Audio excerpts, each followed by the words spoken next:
ভাইরে ভাই, দেখেন রুডিগার মামার কাণ্ড।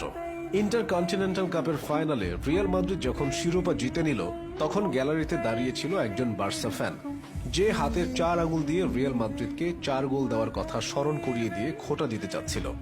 বেচারা রুডিগার তো আর যেন তেন কোনো চিজ না, সে কঠিন লেভেলের একটা চিজ। সাথে সাথে সেও তার গলায় থাকা বিজয়ীর মেডেলটা দেখিয়ে দিল। আর তার কি হাসি, হাইসাই সে শেষ করে দিচ্ছিল বার্সার সেই দর্শককে। শুধু এইটাই না, রুডিগার যখন আনন্দে থাকে তখন তার চেয়ে বেশি বিনোদন আর কেউ দিতে পারবে না। আমরা সবাই কম বেশি জানি যে ডিগবাজিতে জায়েদ খান সবার চেয়ে এগিয়ে, কিন্তু খেলার মেলার টিমের কাছে একটি গোপন ভিডিও আসছে যেখানে আপনি দেখতে পারবেন ডিগবাজিতে রুডিগার মামার চেয়ে বেশি এক্সপার্ট আর কেউ নাই।